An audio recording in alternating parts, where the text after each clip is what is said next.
Ijambo inyeshyamba rikunze kuvugwa mu Kinyarwanda ushaka kuvuga umuntu umwe cyangwa benshi bishyira hamwe basangiye umugambi wo kurwanya leta mu gihugu runaka, bakabikora bifashishije intwaro zinyuranye za gisirikare.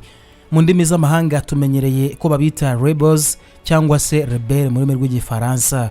Muri izo ndimi ntibasobanura neza ngo usange bijyanye n'inyeshyamba, kuko ushatse wabita abagumutse, ibyigomeke n'andi mazina nkayo. Inyeshyamba ryagombye kumvikana nk'umuntu cyangwa se ahantu abantu batuye bakanibera mu ishyamba runaka. Kwitwa inyeshyamba rero bifite impamvu, kuko uyu mugani abarwanya leta y'ibihugu runaka bahera mu ishyamba, aho biborohera kwisha ingabo za leta cyangwa undi wese basangiye umugambi. Bityo rero izi nyeshyamba zigenda zigaba ibitero, byaba ibitero shuma cyangwa se ibigaragara. Buhoro buhoro bijegeza ingabo z'igihugu, bagakomeza bava mu mashyamba bafata imijyi mito ndetse n'iminini kugeza no ku murwa mukuru, iyo bahiriwe no gufata umurwa mukuru. Mu kiganiro cya none turagaruka ku mateka ya Generali Rurankunda wagaragaye mu ntambara zose za Kongo zitiriwe kurinda abatutsi baho, bakabarinda ubwicanyi bwakorerwaga n'impunzi z'abahutu ziganjemo izavuye mu Rwanda. Ubu imyaka irenga 12 irashize afungiye mu Rwanda, kuva kuri Kabila Pierre, General Rurankunda, Colonel Mutebutsi, General Bosco Ntaganda, Colonel Sultan Emmanuel Makenga, kugeza kuri Bukuru wemezaga ko hari genocide iri gukorerwa abanyamurenge. Ese izi ntambara zageze kuki? Ikaze kuri Focus on Africa, mu buzima bw'abasirikare bakomeye kandi karundura bazi by'urugamba bajegeje igisirikare cya Congo FARDC na leta ya Congo. General Rurankunda Nkunda Batware na General Bosco Ntaganda na General Emmanuel Sultan Makenga. Ikaze.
Inzira y'ishyamba General Sultan Emmanuel Makenga yinyuzemo kenshi, ariko cyane mu Rwanda ubwo yinjiraga igisirikare bwa mbere mu ngabo zari za FPR Inkotanyi mu mutwe witwaga APR.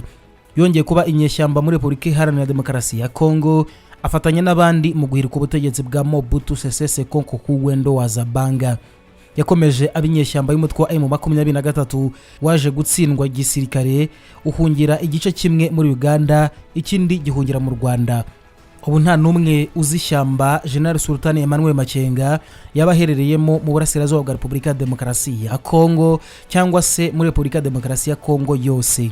Abantu bibazaho aherereye, ibyo ahugiyemo na gahunda afite, kuko atagaragara haba mu nkambi za Uganda yari yarahungiyemo, nta nubwo agaragara mu Rwanda, nta n'uwemeza ko yaba ari muri Repubulika Iharanira Demokarasi ya Kongo. Intego y'iyi nkuru so gushaka kumenya aho yaba aherereye, kumuvumbura cyangwa se kumutungira agatoki tutabishinzwe, ariko kandi bigaragara ko ibyo yaba arimo byose abikora mu bwihisho bukomeye nk'inyeshyamba nyine. Abantu bazabimenya ari uko abihishuye mu gihe kiri imbere. General Sultan Emmanuel Makenga uyu ni muntu ki? Usibye ibyo navuze hejuru by'ibihe bitandukanye yabaye mu ishyamba ndetse abaninyeshyamba, General Sultan Emmanuel Makenga yamamaye cyane muri Kongo, mu karere ko mu mahanga, ubwo yayoboraga umutwe w'inyeshyamba zarwanyije leta zifata Goma, umurwa mukuru wa Kivu y'Amajyaruguru.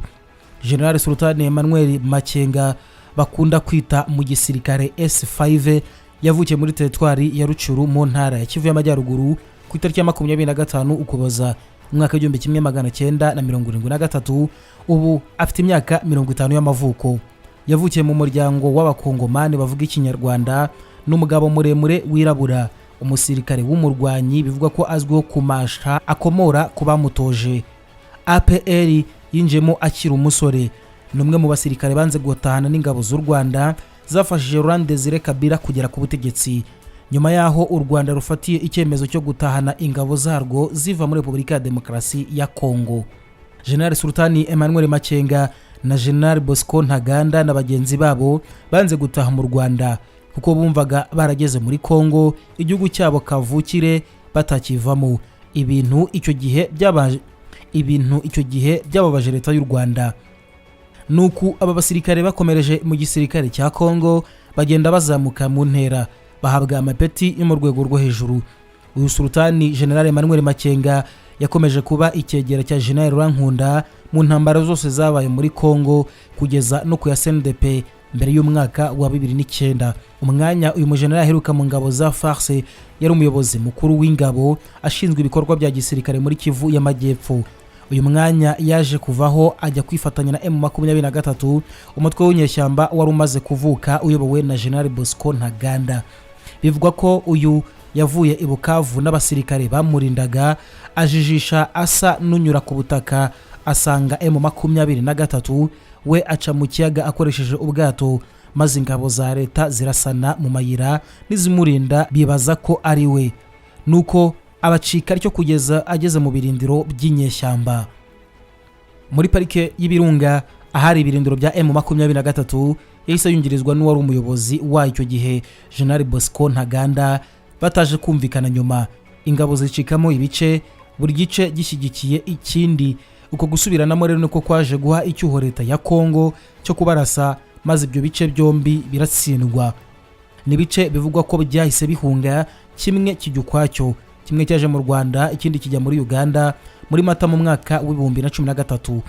Ugusubiranamo byashimishije abandi bakongomani bari basanzwe banga abanyarwanda urunuka.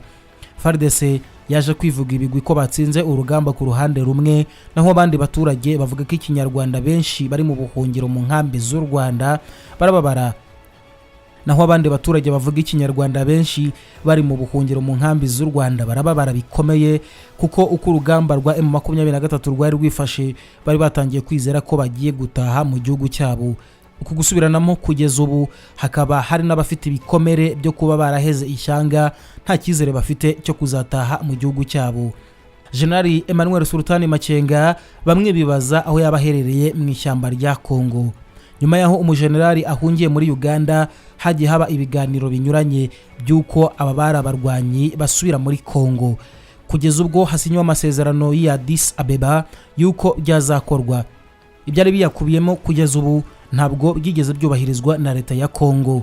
General Sultani Emmanuel Makenga rero yateye amakenga, kuko nko mu myaka 2 yari ishize we na bamwe mu bari abarwanyi be basa n'ababuriwe irengero, atari uko bishwe cyangwa se bafunzwe, kuko ntawe ubaca iryera mu nkambi bahoze babarizwamo muri Uganda. Ibi rero bikaba byarigeze kuvugwa ubwo batongeraga kugaragara mu nkambi ko baba barasubiye mu mashyamba ya Kongo. Gusa ariko nta makuru adafite aho abogamiye abyemeza, haba ku ruhande rwa leta ya Kongo cyangwa ku ruhande rwa Uganda. Haribazwa agace Sultani Emmanuel Makenga yabaherereyemo n'icyagamije, kuko nawe ubwe atigeze agira icyo abivugaho. Leta ya Kabila itarigeze ikemura ikibazo icyo ari cyo cyose cy'abarwanyi ba M23, byatumye abaho impuha ziba nyinshi. Buri gihe bagahora bikanga ko yakongera kubyutsa umutwe. Hari abakeka ko ngo yibera mu mashyamba ahuriweho ku mipaka ya Kongo, u Rwanda ndetse na Uganda, abandi bagakwihwisa ko yaba ari mu minembwe yifatanya n'abanyamurenge n'abandi batandukanye. Ibi byose ariko bikaba ari ugukekeranya ibizwi mu ndimi z'amahanga speculation, kuko nta makuru yizewe arabyemeza. General Sultani Emmanuel Makenga ngo aramutse afite gahunda mu gihe Kongo itabashakira igisubizo vubaha, ngo birashoboka ko igihe runaka hakongera kwaduka imirwa ndetse n'intambara ikomeye mu gihugu cya Kongo, mu gihe kirengeje imyaka 20 iki gihugu cyaribasiwe n'imitwe y'inyeshyamba isa n'iyananiranye kurandurwa burundu. General Sultani Emmanuel Makenga hari abari mu nkambi bamufata nka Mose wo muri Bibiliya ngo naramuka akuye impunzi zimaze mu buhungiro bamazemo imyaka irenga 20 mu bihugu bitandukanye, abandi bakaba batamubabarira we na bagenzi be ku ntambara bateje ubwabo kugeza batsinzwe. Hatagendewe kuri ibyo ngo ko bishingiye ku marangamutima kandi amateka y'intambara akaba ari uko akunze kugenda, leta ya Kongo ngo ufite inyungu mu gushakira umuti urambye w'iki kibazo, amasezerano Addis Ababa akaba yakubahirizwa uko yakabaye, hakaba gutanga imbabazi, gusubizwa mu ngabo, gusubizwa mu buzima busanzwe no gucyura impunzi ziri mu nkambi zitandukanye hirya no hino mu bihugu. Ibi kandi ngo bishobora guha umutekano igihugu cya Kongo aho guhora hikangwa intambara buri gihe.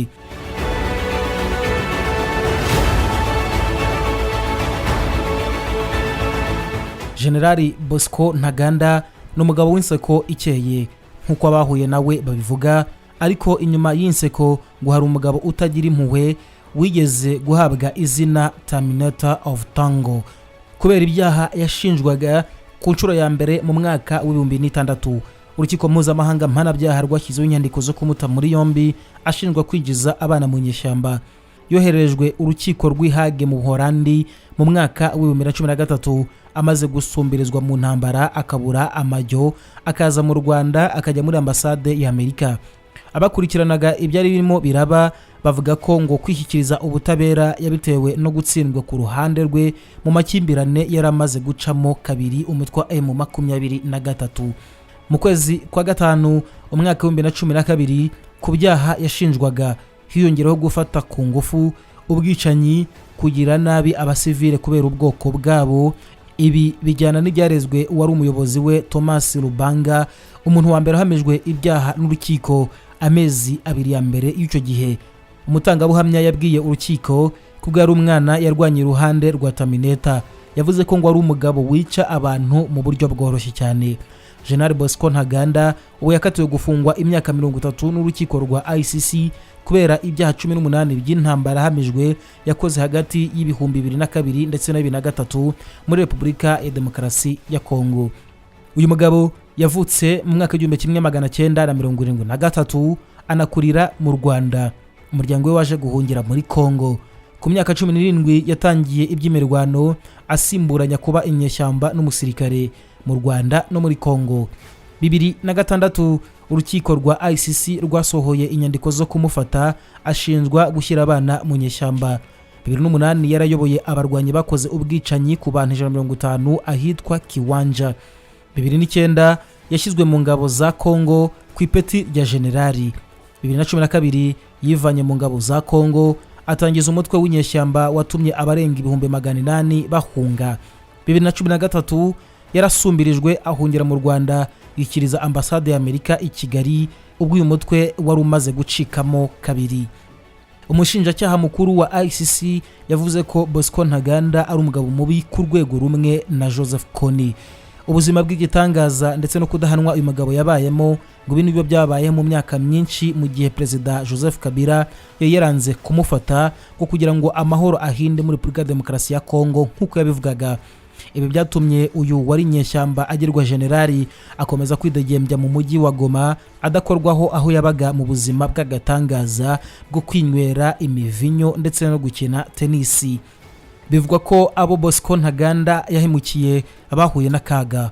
Ngo Bosco Ntaganda n'abarwanyi be bakoze ibyaha byo gufata abagore n'abakobwa ku ngufu, gusahura no kwica mu ntara za Kivu zombi no mu karere ka Ituri mu burasirazuba bwa Kongo.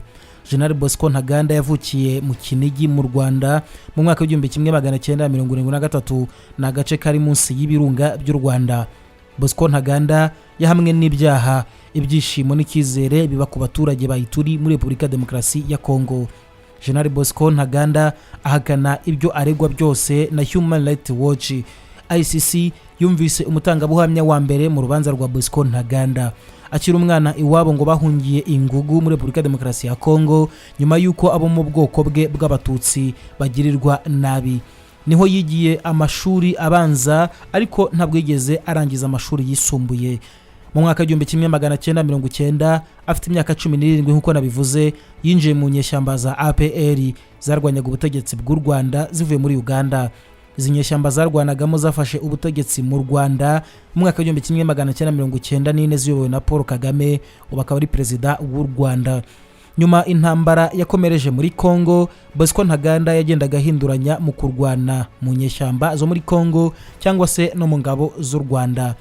Mu mwaka wa 2002 yinjiye mu mutwe wa Union des Patriotes Congolais EPC muri Ituri, aho yamaze imyaka 3 ari gushinzwe ibikorwa bya gisirikare by'uyu mutwe wa Thomas Lubanga. Ibyaha yakoze icyo gihe nibyo byatumye ICC imushakisha. Bosco Ntaganda yari umukuru w'ingabo zigera ku 50,000 muri Congo. Nyuma ariko Bosco Ntaganda yinjiye mu wundi mutwe wa CNDP wayoborwaga na NKUNDA, undi murwanyi warukomeye mu karere, kimwe na Bosco Ntaganda nawe warwanye mu nyeshyamba zitwaga APR. Afashijwe n'u Rwanda, General Bosco Ntaganda yageze aho ahirika General NKUNDA afata ubutegetsi bwa CNDP. Nubwo yashakishwaga n'urukiko rwa ICC kubera ibyaha yaregwaga mu masezerano y'amahoro ya 2009, General Bosco Ntaganda yinjijwe mu gisirikare cya Congo, azamurwa mu mapeti agirwa generali. General Bosco Ntaganda yakoreraga mu mujyi wa Goma, aho yarayoboye abasirikare bagera ku 50,000, benshi muri bo bahoze ari nyeshyamba, bakomeje n'ubundi kuba abantu be bya hafi bakomeye mu gisirikare. Iperereza rya UN ryatangaje ko General Bosco Ntaganda yubatse ubushakashatsi cyangwa se business ikomeye muri Kivu zombi. Bivugwa ko yasoreshaga ibirombe by'amabuye y'agaciro bigakorwa n'abasirikare be, agacuruza ayo mabuye, amakara ndetse n'ibindi mu buryo butemewe n'amategeko. Yari umugabo utagira impuhwe cyane, kuko inzobere za ONU zakoze iperereza muri 2011 zavugaga ko hari ubwo Bosco Ntaganda yinjizaga amadolari 15,000, no kuvuga miliyoni 15 z'amanyarwanda mu cyumweru kimwe ku mupaka umwe gusa. Bivuga ko General Bosco Ntaganda afite imitungo myinshi igoma no hanze Repubulika ya Demokarasi ya Congo. Anneke van Leeuwenberg akaba n'umushakashatsi mu muryango uharanira uburenganzira bwa muntu Human Rights Watch yahuye na Terminator inshuro nyinshi ariwe Bosco Ntaganda. Madamu Anneke avuga ko ngo atari umuntu uzi kuvuga no gusobanura ingingo ze neza. General Bosco Ntaganda n'umugabo ureshya na metero 1 na santimetero 80. Ni umuntu utuje cyane ukunda kwambara ingofero zikoze mu ruhu. Gusa imbere n'undi muntu, Anneke ati ni umuntu utazemera ibyaha bye. Buri gihe yavugaga ko impamvu izi na ziriya ari zo zatumye akora ibyo yakoze. Urutonde rw'ibyaha yahamijwe ni rurerure, kuko n'umugabo ubwe ukunda intambara kandi wigeraga ku rugamba akanayobora ibitero.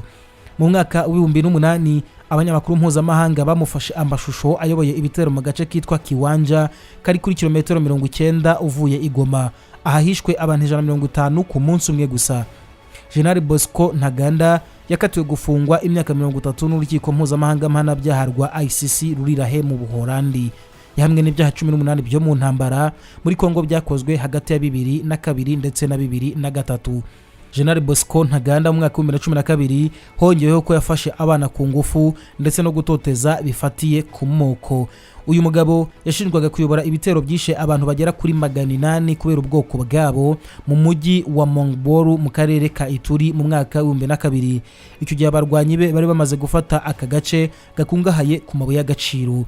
Mu kwezi kwa 4 2012 yivanye mu gisirikare cya Congo, ava mu mujyi wa Goma atwara abasirikare barenga 600 banafite intwaro nyinshi kandi zikomeye. Bwana Kabila yahise ategeka ko bamufata, gusa avuga ko atazamushyikiriza ICC yamushakaga. Mu mpera z'uwo mwaka umutwe wa M23 yarayoboye wafashe umujyi wa Goma, ariko nyuma wemera kurekura. Amezi yakurikiyeho imirwano yatumye abantu bagera ku 800 bava mu byabo ku butaka bwa Repubulika ya Demokarasi ya Congo. General Bosco Ntaganda imbere y'urukiko yavuze ko bimwe mu byaha aregwa yabikoze kubera amateka ye n'imyaka yari afite, ariko mu buryo butamenyekanye neza n'impamvu itaramenyekanye. Umutwe wa M23 wacitsemo kabiri nyuma y'igitutu gikomeye cy'amahanga. Uruhande rwa Bosco Ntaganda rwaratsinzwe, rutsindwa n'urwa mugenzi we Colonel Sultan Emmanuel Makenga. Bisa nkaho yatinye gupfa maze afata inzira ajya mu Rwanda, yerekeza i Kigali muri ambasade ya Amerika, aho yaje koherezwa n'urukiko mpuzamahanga rwa ICC rwari rumaze imyaka rumushakisha. Kuva muri 2015 yaraburanishijwe, mu kwezi kwa karindwi uwo mwaka ahamwa n'ibyaha 18 by'intambara. Uyu munsi akaba yarakatiwe igifungo cy'imyaka 30.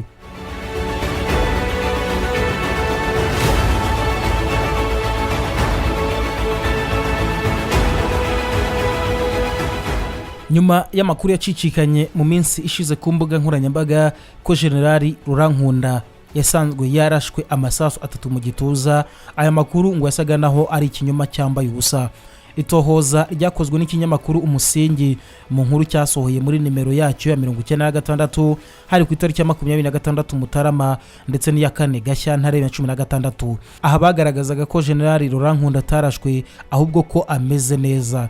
Iki kinyamakuru cyatangaje ko ibi bihuha ngo byakwirakwijwe biturutse mu gihugu cy'u Burundi, bitangajwe na bamwe mu basirikare bakomeye b'iki gihugu ngo bakwirakwizaga ku mbuga nkoranyambaga bagaragaza ko General Rurankunda yarasiwe mu Rwanda. Ngo ibi byose nta yindi ntego ababitangaje bari bafite ngo uretse gushaka guharabika u Rwanda, dore ko umubano w'ibihugu byombi utari uhagaze neza muri icyo gihe. Gusa General Rurankunda ngo yari muzima kandi nta nubwo yigeze araswa. Mu ntangiriro z'umwaka wa 2014 nibwo amakuru nk'aya yacicikanye mu bitangazamakuru ko Generali Rurankunda yitabye Imana. Nyuma aya makuru aza kunyomozwa n'abo mu muryango we ba hafi ndetse n'inshuti ze zabashaga kuvugana nawe aho afungiye mu Rwanda. Mu myaka 3 yarishize u Rwanda rwatangaje ko Generali Rurankunda wahoze ari umukuru w'umutwe wa CNDP warwanyaga leta ya Repubulika ya Demokarasi ya Congo ngo yari mu Rwanda mu mwaka wa 2009. Ikibazo cyo gusubizwa mu gihugu cye cyangwa se koherezwa ahandi ngo cyari cyaratangiye kuganirwaho, ariko gucibwamo n'imirwano yongeye kuvuka muri Congo nibyo byatumye uyu mugabo atongera koherezwa. Inzitizi zaje muri icyo gihe kandi ngo nuko u Rwanda utashoboraga kohereza abantu mu bihugu bigifite mu mategeko yabyo igihano cy'urupfu. Generali Rurankunda uyu munsi wa none wazengereje Repubulika ya Demokarasi ya Congo ni muntu ki? Generali Rurankunda cyangwa Rurankunda Batware Mihigo ni izina ry'amavuko. Bakunze kumwita Rurankunda Batware cyangwa nkuko ahitamo kwitwa umuyobozi. Yabonye izuba ku itariki ya 2 Gashyantare mu mwaka wa 1967. Yahoze ari generali mu ngabo z'igihugu cya Repubulika ya Demokarasi ya Congo. Yanahoze ari ntwazangabo, no kuvuga umuyobozi w'agatsiko k'inyeshyamba gakorera mu ntara ya Kivu y'Amajyaruguru, ariko cyane cyane zo mu bwoko bw'abatutsi. Rurankunda nawe ubwe akaba ari umututsi wavukiye muri Congo. Yayoboye ingabo zahoze ari za Repubulika ya Demokarasi ya Congo za brigade ya 81 na 83 z'ingabo za Congo. Generali Rurankunda avuga Icyongereza, Igifaransa, Igiswahili n'Ikinyarwanda. Avuga kandi Iringara ndetse n'Ikinande kivugwa muri Repubulika ya Demokarasi ya Congo. Ku itariki ya 22 Mutarama 2009 yafatiwe mu rugo rwe Igisenyi ubwo hamagarwaga mu nama yo gutegura igikorwa cy'ubufatanye hagati y'ingabo za Congo n'u Rwanda. Ubuzima bwite bwa Generali Rurankunda, uyu mugabo afite abana 6. Mbere yo kujya mu gisirikare, Rurankunda yize ibijyanye na fizikolojiya muri kaminuza y'Ikisangani, nyuma ba umwarimu w'ishuri Ikicanga. Yavuze ko ashima abayobozi barimo Gandhi ndetse na George W. Bush wabaye perezida wa Leta Zunze Ubumwe za Amerika. Generali Rurankunda avuga ko ari ministri w'abadivantiste b'umunsi wa 7, ariko nkunda rwose n'umukristo w'abapantekote. Avuga ko ingabo ze nyinshi ngo zahindutse mu buryo bukomeye. Muri documentary ya Brody Carton yo mwaka wa 2008 ivuga ikiguzi nyacyo cya telefone zigendanwa, yishimira cyane buto yambara yanditseho ngo inyeshyamba za Kristo. Avuga kandi ko yahawe ubufasha n'ubuyobozi biturutse kubigometse kuri Kristo b'Abanyamerika basuye Congo bakwirakwiza ubukristo bwa Pentecote. Itorero ry'Abadventiste b'umunsi wa 7 ryahakanye ibyo Nkunda avuga ko ngo ari umushumba, akaba n'umwe mu bagize iryo torero. Rimwe na rimwe yagiye asura n'iri torero ku mugaragaro. Mu gihe cya jenoside yakorewe abatutsi mu Rwanda, wahoze ari umunyeshuri w'imitekerereze ya muntu yagiye mu Rwanda yinjira mu mutwe w'abatutsi bo mu Rwanda Patriotic Front FPR warwanaga n'ingabo z'u Rwanda FARE, igisirikare cya guverinoma yari yobowe n'abahutu mu Rwanda. FPR inkotanyi imaze gutsinda FARE kugira ngo ibe guverinoma nshya y'u Rwanda. Rurankunda yasubiye muri Congo. mu ntambara ya mbere ya Kongo yarwanye na Laurent Kabila wahiritse Mobutu Sese Seko Nkungwendo wa Zabanga. Intambara ya kabiri ya Kongo itangiye, Laurent Nkunda yinjiye mu gisirikare maze aba umwe mu bakuru mu myigaragambyo ya Kongo yaharaniraga demokrasi izwi kandi ku izina rya Rally for Democracy ya Kongo RCD. Iyi yarwaniraga ku ruhande rw'u Rwanda, Uganda, Abarundi ndetse n'izindi ngabo zari zishyize hamwe z'abatutsi. Aba inyuma n'itsinda rito ugeranije na Kongo babarirwaga hagati ya miliyoni na miliyoni zirenga n'amamiliyoni atabarika, ariko bakaba bari hagati ya miliyoni imwe ndetse na miliyoni zitagira umubare. Mu mwaka wa 2003 intambara irangiye ku mugaragaro, General Laurent Nkunda yinjiye mu ngabo nshya z'igihugu zunze ubumwe za guverinoma z'inzibacyuho ya Repubulika Demokarasi ya Kongo nka koloneli, maze mu mwaka wa 2004 azamurwa mu ntera. Icyakora bidatinze yanze ububasha bwa guverinoma maze asubira inyuma hamwe na bamwe mu bahoze ari ingabo za RCD Goma mu mashyamba ya Masisi yo mu majyaruguru ya Kivu. Aha yazamuye ibendera ryo kwigomeka kuri leta ya Joseph Kabila wasimbuye se mu mwaka w'2001.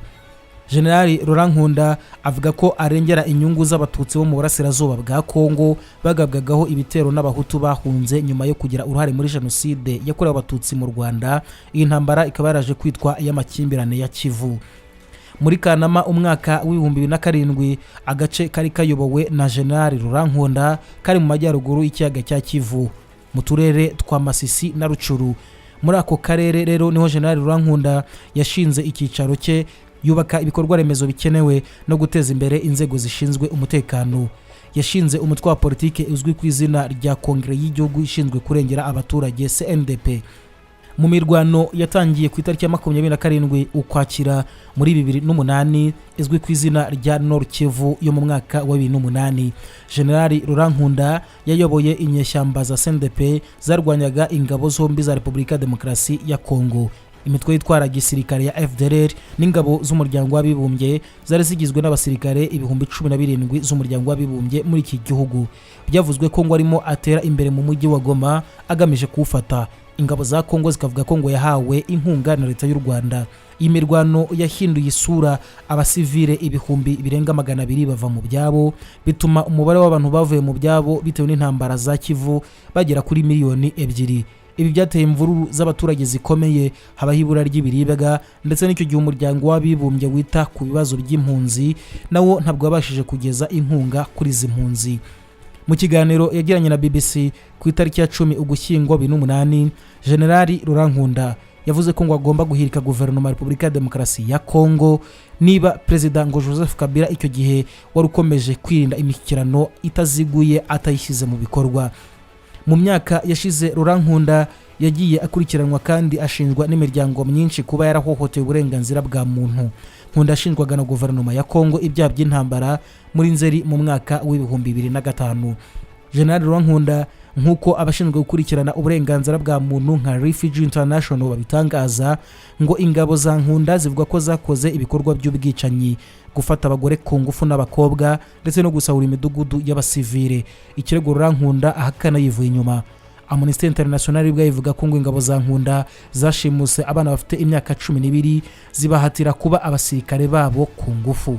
Muri Gicurasi 2002 yashinjwaga kuba yarishe abantu 160 ikisangani, bituma komiseri w'umuryango w'abibumbye uharanira uburenganzira bwa muntu Mar Robinson asaba ko yatabwa muri yombi nyuma y'ishimutwa ry'abasirikare babiri b'umuryango w'abibumbye. Yavuze ko Loni yari yirengagije ibitero byibasiye abatutsi bo muri ako karere nkuko babigize mu gihe cya jenoside yakorewe abatutsi mu Rwanda mu mwaka w'1994. Umuryango w'abibumbye wagaragaje ko CNDP ya Laurent Nkunda ari imwe mu matsinda akomeye ashinzwe kwinjiza abana mu gisirikare muri Kongo. Nkunda ahakana ibyo aregwa, akavuga ko guhera mu mwaka wa 2005 yambuye abasirikare bato 2500. Ingabo ze zose zagiranwaga ko zigera ku 7,000 n'ibihumbi 8. General Laurent Nkunda ngo ashobora kuba yarigaruriwe mu buyobozi na mugenzi we General Bosco Ntaganda wabaye uhagarariye itsinda rishya. Aba bombi bashinjwa kuba baragize uruhare mu kwica abaturage batagira ingano ibyari biyobowe na Bosco Ntaganda. Laurent Nkunda yatawe muri yombi ku ya 22 Mutarama 2009 nyuma yo kwambuka u Rwanda. nyuma yo kugerageza gutsinda CNDP mu buryo bwa gisirikare. Perezida wa Kongo icyo gihe Kabila yegeranye amasezerano na Perezida Kagame w'u Rwanda kugira ngo abasirikare b'u Rwanda binjire muri Kongo kurandura abarwanyi ba FDLR ndetse yewe u Rwanda rukure Rurankunda muri Kongo. Abayobozi b'u Rwanda ntabwo bigeze bagira icyo babivugaho niba Rurankunda agomba gushyikirizwa leta ya Kongo. Yatanze icyemezo mpuzamahanga cyo kumuta muri yombi. Umuvugizi w'ingabo icyo gihe yavuze ko yafashwe nyuma yo kohereza batayo 3 kugira ngo yamagane avance n'ingabo zihuriweho na Kongo n'u Rwanda. Izi ngabo ngo zari mu gikorwa cyahurijwe hamwe n'abanyekongo n'u Rwanda cyatangijwe mu guhiga ingabo z'abahutu zo mu Rwanda zikorera muri Repubulika Demokarasi ya Kongo. Generali Rurankunda ubafungiye ahantu hataramenyekana mu Rwanda. Umuvugizi w'igisirikare cy'u Rwanda yatangaje ko Rurankunda afungiye ahitwa Igisenyi, umujyi uri mu karere ka Rubavu mu ntara y'Uburengerazuba bw'u Rwanda. Ku itariki ya 26 Werurwe 2010 urukiko rw'ikirenga rwo mu Rwanda rwemeje ko urubanza rwe rushobora kuburanishwa gusa n'urukiko rwa gisirikare kubera ko ingabo zagize uruhare mu kumufata. Ubwunganizi bwa Nkunda bwasabye ko ifungwa rye ryamenyekana kandi kugeza ubu nta cyaha na kimwe Rurankunda aregwa nubwo ari ku butaka bw'u Rwanda.